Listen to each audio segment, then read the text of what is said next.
في هذا الفيديو غادي نجاوبوا واحد القس بورقعه واللي دار واحد الخرجه غبيه وعنصريه واللي كتبين الوجه الحقيقي ديال الاسبان.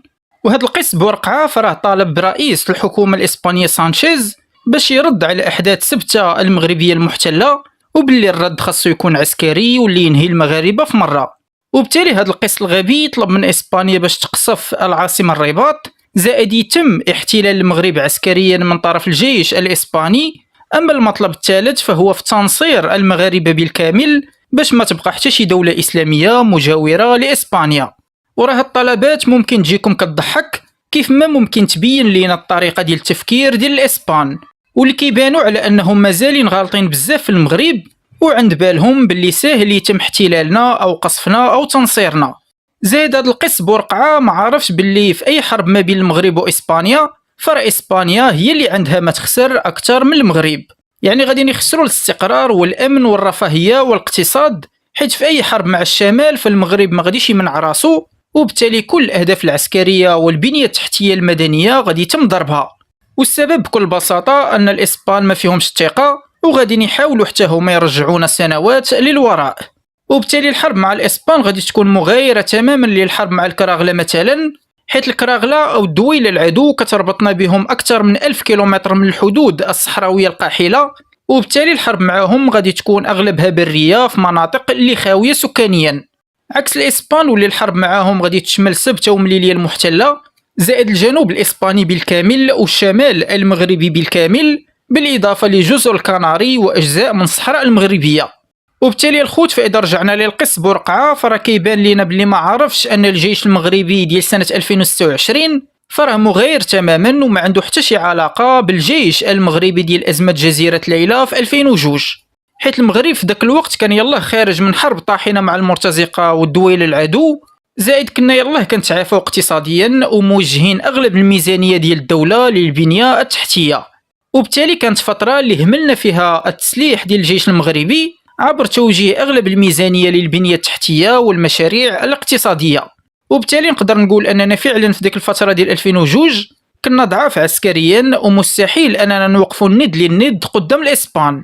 وبالتالي القس بورقعه مازال عاقل على المغرب ديال 2002 ومازال ما وصلوش الميزاجور ديال ما بعد 2020، حيت راه الجيش المغربي تحول لاول مره في تاريخه من جيش اللي مركز على العقيده الدفاعيه في التسليح واللي كتعني ان تسليحنا كان كيخلينا ندافعوا ضد اي هجوم معادي مع حمايه الاجواء والحدود بدون الحاق خسائر في عمق الدوله المهاجمه. وبالتالي تحولنا من هذه العقيده الدفاعيه الى عقيده اللي الجيش ديالها تبنى رسميا العقيده الهجوميه في التسليح، واللي كتخلينا اننا ندافعوا ونهاجموا العدو داخل الحدود ديالو، والاهم اننا ولينا قادرين حتى على قصف العمق ديال العدو ديالنا. وراه هاد القدرات بكل بساطه ما كانتش عند المغرب قبل سنه 2020. وبالتالي القس بورقعه مازال كيحسب ليه ان اسبانيا غادي تبقى في مأمن وما عارفش ان الصواريخ المغربيه تقدر توصل للجنوب الاسباني بالكامل. اما الدرونات الانتحاريه اللي كيطورها المغرب محليا فرا قادره باش تخلي الليل ديال بورقعه يولي نهار من القصف المستمر. زائد حتى نقطه قوه الجيش الاسباني واللي هي القوات الجويه واللي كانت كتخليهم يقدروا يقصفوا اي منطقه في المغرب، فرا الجيش المغربي خدم عليها وسدها بشكل كبير في السنوات الاخيره. يعني درنا واحد الخدمه اللي جباره بكل معنى الكلمه في اخر 5 ديال السنوات، وتحولنا من دوله اللي ما كانتش كاع لا كتامن ولا كتخدم الدفاع الجوي الصاروخي الى دوله اللي ولات كتخدم اليوم اقوى انظمه الدفاع الجوي في العالم. وهذا الشيء بالمناسبه كيبقى غير البدايه ديال تطوير الدفاع الجوي المغربي. وبالتالي سلاح الجو الاسباني غادي يلقى مشكل كبير في مواجهه المغرب في حاله ما حاول بطبيعه الحال انه يقرب من الاجواء او يدخل للاجواء المغربيه. والسبب انه غادي يواجه سلاح الجو المغربي المتطور مع الدفاع الجوي الجد خطير والجد متطور. اما بريا فرا المغرب كان ومازال ديما متفوق على الاسبان، يعني متفوقين عليهم في الاعداد وانواع المدفعيه كيف ما متفوقين عليهم في الدبابات والمدرعات وحتى في الاعداد بطبيعه الحال. ورا مع هذه الحروب الحديثه اللي ولات فرا المغرب تفوق عليهم حتى في المجال الجديد ديال الطائرات بدون طيار، وبالتالي ولي عندنا اسطول ضخم من الطائرات بدون طيار المسلحه وحتى الدرونات الانتحاريه من القصيره الى بعيده المدى، واللي الاسبان اليوم يلاه كيفكروا انهم يبداو يطوروا نماذج في هذا المجال.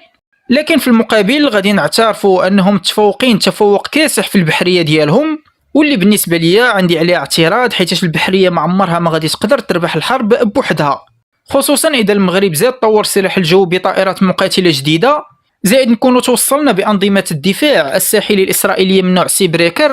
ففي هذه الحالة غادي نقدروا أننا نشلوا تماما البحرية الإسبانية، واللي غادي تولي مضطرة باش تخدم وهي بعيدة على السواحل المغربية.